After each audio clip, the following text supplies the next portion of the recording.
வணக்கம். இது ஐபிசி தமிழின் இன்றைய முக்கிய செய்திகள். முதலில் தலைப்புச் செய்திகள். வடக்கில் முப்படையினர் வசமுள்ள காணிகள் குறித்து மேற்கொள்ளப்பட்ட கலந்துரையாடல். ஹோட்டலில் ஏற்பட்ட குழப்பம், துப்பாக்கி பிரயோகம் மேற்கொண்ட அதிகாரி. விக்னேஸ்வரனின் நிலையே அர்ச்சுனாவுக்கும் அரசியல் கட்சியொன்றின் எச்சரிக்கை. ஹிருணிகாவால் அதிரடியாக நீக்கப்பட்ட 15 அமைப்பாளர்கள். இந்திய எண்ணெய் குழாய் திட்டம் அரசாங்கம் விளக்கம். தனது பெயரை பயன்படுத்தி மோசடி, முன்னாள் எம்பி திலீபன் பகிரங்கம். முன்னாள் பிரதி காவல்துறை அதிபருக்கு மரண தண்டனை.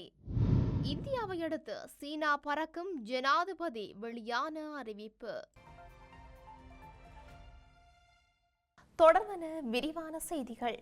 வடமாகாணத்தில் முப்படைகளின் வசமுள்ள பொதுமக்கள் காணிகளை விடுவிப்பது தொடர்பில் மக்களின் கருத்துக்களை கேட்டறியும் கலந்துரையாடல் ஒன்று காணி உரிமையாளருக்கான மக்கள் கூட்டணி தலைவர் சதுன் தலைமையில் நடத்தப்பட்டுள்ளது. இதன்போது எதிர்வரும் 2025 ஆண்டு மூலோபாய திட்டத்தினை உருவாக்கும் நோக்கில் முப்படைகளின் வசமுள்ள பொதுமக்களது காணிகள் விடுவித்தல் வேண்டும். வடமாகாணத்தில் பாதுகாப்பு படைப்பிரிவில் உள்ள பொதுமக்களின் காணிகளின் தரவுகளின் பட்டியல் மற்றும் பாதுகாப்பு படைப்பிரிவில் இல்லாத தரவுகளை தரப்படுத்தல் வேண்டும். தேசிய மக்கள் சக்தியின் புதிய அரசாங்கம் வந்துள்ளது. அதில் காணி உரிமைக்கான மக்கள் கூட்டணியினால் முன்னெடுக்கப்பட்ட செயல்பாடுகள், வடக்கு கிழக்கு மாகாணத்தில் பாதுகாப்பு படைப்பிரிவின் காணி சுபீகரிப்பு, பௌத்தமயமாக்கல் தொடர்பாக ஜனாதிபதியுடன் கதைப்பதற்கு விசேட கலந்துரையாடல் வேண்டும். சிங்களமயமாக்கல், தொல்பொருள் அகழ்வு, பௌத்தமயமாக்கல், காணி அதிகாரத்தினை மாகாணத்திற்கு பகிர்ந்தளிக்க வேண்டும். மதங்களால் உள்ள முரண்பாடுகள், ஆக்கிரமிப்பு, இனங்களுக்கிடையிலான பிரச்சினை, வனவிலங்கு, அரசு திணைக்களங்கள், மக்களின் காணி ஆக்கிரமிப்பு தொடர்பாக கவனம் செலுத்த வேண்டும் போன்ற விடயங்கள் தொடர்பில் தெளிவூட்டப்பட்டுள்ளன. மேலும் வலிகாமம் வடக்கு உயர் பாதுகாப்பு வலயம், கிளிநொச்சி, முல்லைத்தீவு, மன்னார் ஆகிய பகுதிகளில் காணிகளை கொண்டுள்ள மக்கள் தமது காணி தொடர்பான பிரச்சினை மற்றும் கோரிக்கையினை முன்வைத்துள்ளனர். இந்த கலந்துரையாடலில் தேசிய கடத்தொழில் ஒத்துழைப்பு இயக்கத்தின் ஒருங்கிணைப்பாளர் பிரியங்கர, சிவில் சமூக செயற்பாட்டாளர்கள், பாதிக்கப்பட்ட மக்கள் என பலரும் கலந்து கொண்டுள்ளனர். களுத்துறை சுற்றுலா ஹோட்டலில் பாதுகாப்பு அதிகாரிகளுக்கும் வெளிநபர் கொண்ட குழுவிற்கும் இடையில் ஏற்பட்ட மோதலை கட்டுப்படுத்த ஹோட்டலின் சிரேஷ்ட அதிகாரி ஒருவர் வானத்தை நோக்கி துப்பாக்கியால் சுட்டுள்ளார். களுத்துறை கட்டுக்குருந்தாவில் உள்ள சுற்றுலா ஹோட்டலுக்குள் துப்பாக்கி சூடு நடத்தப்பட்டுள்ளதாக களுத்துறை தெற்கு போலீசார் தெரிவித்துள்ளனர். சுற்றுலா ஹோட்டலுக்கு முன்பாக உள்ள கடற்கரையில் இளைஞர்கள் குழு ஒன்று மது அருந்தி வருவதாக போலீசாருக்கு தகவல்கள் கிடைத்துள்ளதுடன் விடுதியின் பாதுகாப்பு அதிகாரிகளுடன் மோதலை ஏற்படுத்த முயற்சித்துள்ளார்கள். பாதுகாவலர் ஒருவர் தாக்கப்பட்டதாகவும் அதை கட்டுப்படுத்த சம்பவ இடத்தில் தங்கியிருந்த ஹோட்டலின் உயர் நிர்வாக அதிகாரி பதிவு செய்யப்பட்ட மற்றும் அங்கீகரிக்கப்பட்ட துப்பாக்கியால் வானத்தை நோக்கி சுட்டதாகவும் முதற்கட்ட விசாரணையில் தெரியவந்துள்ளதாக போலீசார் தெரிவித்துள்ளனர். துப்பாக்கிச் சூட்டில் யாருக்கும் காயம் ஏற்படவில்லை. அப்போது இளைஞர்கள் தப்பியோடிவிட்டனர். அரசியலில் விக்னேஸ்வரனுக்கு ஏற்பட்ட நிலைமையே வைத்தியர் ராமநாதன் அர்ச்சுனாவுக்கும் ஏற்படும் என அகில இலங்கை மக்கள் எதிர்க்கட்சி தலைவர் அருள் ஜெயேந்திரன் தெரிவித்துள்ளார். வைத்தியர் அர்ச்சுனா சாவகச்சேரி ஆதார வைத்தியசாலை பிரச்சினையை பயன்படுத்தி நாடாளுமன்ற உறுப்பினர் ஆகியோர் அது சிறந்த விடயம். ஆனால் அந்த விடயங்களை நிரூபிக்க அவர் தவறியுள்ளார். அவர் தவறாக செயல்படுவதால் தற்போது பல வழக்குகளை எதிர்கொண்டுள்ளார். யாழ்ப்பாணம் போதனா வைத்தியசாலை பணிப்பாளர் வைத்தியர் சத்தியமூர்த்தியுடன் தற்போது தானே பெரிய ஆள் என்பது போல அவர் முரண்படுகின்றார். அரசியல் விக்னேஸ்வரனுக்கு ஏற்பட்ட நிலைமையே வைத்தியர் ராமநாதன் அர்ச்சுனாவுக்கும் ஏற்படும். எதிர்வரும் காலத்தில் அனுருகுமார திசாநாயக்க தலைமையிலான தேசிய மக்கள் சக்தி அரசுடன் இணைந்து தேர்தலில் போட்டியிடுவதற்கு நாங்கள் தற்போது தீர்மானித்துள்ளோம். நாட்டில் பெரிய மாற்றத்தை ஏற்படுத்துவதற்காக நாங்கள் தற்போது தயாராகி வருகின்றோம். அத்துடன் வடக்கு மாகாணத்தை சிங்கப்பூராக உயர்த்துவதற்கு எம்மை போன்ற வர்த்தகர்களை மக்கள் தெரிவு செய்ய வேண்டும் என குறிப்பிட்டுள்ளார். ஐக்கிய மக்கள் சக்தியின் கடுவல தேர்தல் அமைப்பாளர் ஹிருணிகா பிரேமச்சந்திரன் 15 கிளை உறுப்பினர்களை பதவியிலிருந்து நீக்கியுள்ளதாக தெரிவிக்கப்படுகின்றது.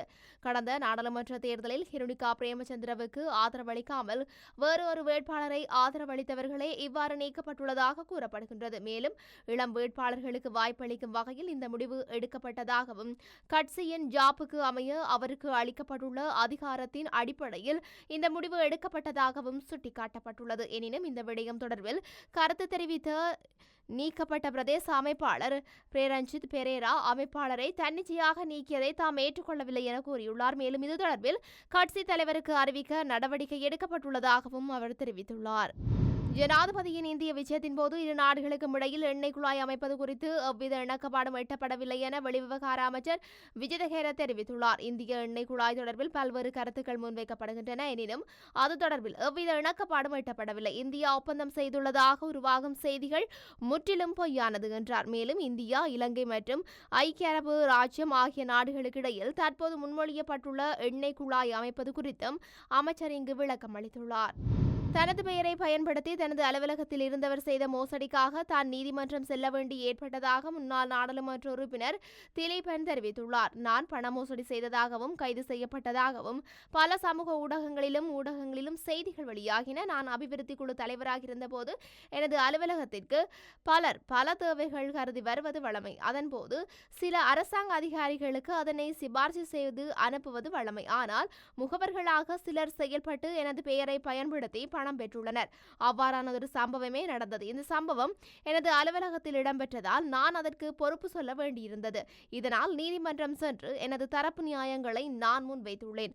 அந்த பணம் எனது வங்கி இலக்கத்திற்கு வரவும் இல்லை, நானும் கை நீட்டி வாங்கவும் இல்லை. அரசியல் காழ்ப்புணர்ச்சி கொண்டவர்கள் இதனை வைத்து பல கட்டுக்கதைகளை சுட்டிக்காட்டுகின்றார்கள். நான் நாடாளுமன்ற உறுப்பினராக இருந்தபோது நான் காணி மாஃபியா வேலை செய்யவில்லை. மாறாக அரச காணிகளை மக்களுக்கு வழங்கியுள்ளேன். அதுவும் அடிமட்ட மக்களுக்கே அதனை வழங்கியுள்ளேன். காணி மாஃபியாக்களுக்கு எதிராக நானும் வழக்கு தாக்கல் செய்யவுள்ளேன். தற்போது ஒரு வழக்கு வந்துள்ளது. இனி எத்தனை வருகின்றதோ தெரியாது. அதனை நீதிமன்றம் ஊடாக அணுக தயாராகவே உள்ளேன் என அவர் தெரிவித்துள்ளார். முன்னாள் பிரதி காவல்துறை மா அதிபர் வாஷ் குணவரட்ன உள்ளிட்ட 5 பிரதிவாதிகளுக்கு கொழும்பு மேல் நீதிமன்றத்தின் 3 அடங்கிய அமர்வு விதித்த மரண தண்டனையை உயர்நீதிமன்றம் உறுதி செய்துள்ளதாக அறிவிக்கப்பட்டுள்ளது. கோடீஸ்வர தொழிலதிபர் முகமது ஷியாம் கொலை தொடர்புக்கான வழக்கில் பிரதிவாதிகளுக்கு குறித்த தீர்ப்பானது கொழும்பு மேல் நீதிமன்றத்தில் அறிவிக்கப்பட்டுள்ளது. இந்த தீர்மானத்தை அறிவிப்பதற்காக குறித்த வழக்கின் பிரதிவாதிகளான முன்னாள் பிரதி காவல்துறை மா அதிபர் வாஷ் குணவரட்ன, அவரது மகன் ரவிந்து குணவரட்ன மற்றும் குறித்த வழக்கில் குற்றம் சாட்டப்பட்ட ஐவரும் சிறைச்சாலை அதிகாரிகளினால் நீதிமன்றில் முன்னிலைப்படுத்தப்பட்டுள்ளனர். குறித்த தண்டனைக்கு எதிராக பிரதிவாதிகள் முன்வைத்த மேன்முறையீட்டு மனுக்களை உயர் நீதிமன்றம் நிராகரித்துள்ளதாக கொழும்பு மேல் நீதிமன்ற நீதிபதி ஆதித்யா பட்டபெந்திகே பிரதிவாதிகளுக்கு அறிவித்தார். அதன்படி கொழும்பு மேல் நீதிமன்றத்தின் 3 அடங்கிய அமர்வினால் அவர்களுக்கு விதிக்கப்பட்ட மரண தண்டனையை உயர் நீதிமன்றம் உறுதி செய்துள்ளதாக பிரதிவாதிகளுக்கு நீதியரசர் ஆதித்யா பட்டபெந்திகே தெரிவித்துள்ளார். பிரதிவாதிகள் சார்பில் முன்னிலையான சட்டத்தரணி நீதிமன்றத்தில் சமர்ப்பணங்களை முன்வைத்துள்ளதுடன் பிரதிவாதிகளுக்கு விதிக்கப்பட்ட தண்டனையை நிறைவேற்றும் திகதியை உயர் நீதிமன்றம் குறிப்பிடவில்லை என சுட்டிக்காட்டினார்.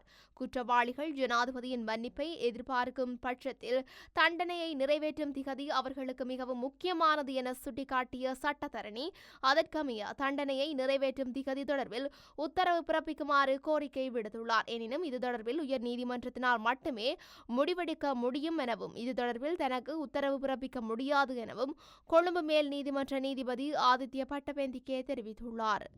ஜனாதிபதி அனுரகுமார திசாநாயக்க சீனாவுக்கு உத்தியோகபூர்வ விஜயம் செய்யவுள்ளதாக தெரிவித்துள்ளார். இந்த நிலையில் குறித்த விஜயம் ஜனவரி மாதம் ஆரம்பத்தில் இடம்பெறும் என குறிப்பிட்டுள்ளார். கண்டியில் மகா சங்கத்தினரை சந்தித்த பின்னர் ஊடகங்களுக்கு கருத்து தெரிவிக்கும் போதே அவர் இதனை குறிப்பிட்டுள்ளார். அத்தோடு 3 நாள் பயணமாக ஜனாதிபதி இந்தியா சென்று அனுர அங்குள்ள முக்கிய தலைமைகளை சந்தித்து கலந்துரையாடியிருந்தமை குறிப்பிடத்தக்கது. இத்துடன் இன்றைய முக்கிய செய்திகள் நிறைவடைகின்றன. தொடர்ந்தும் செய்திகளை அறிந்து கொள்ள IBC தமிழ் நியூஸ் என்ற எமது யூடியூப் பக்கத்தினூடாக இணைந்திருங்கள். நன்றி.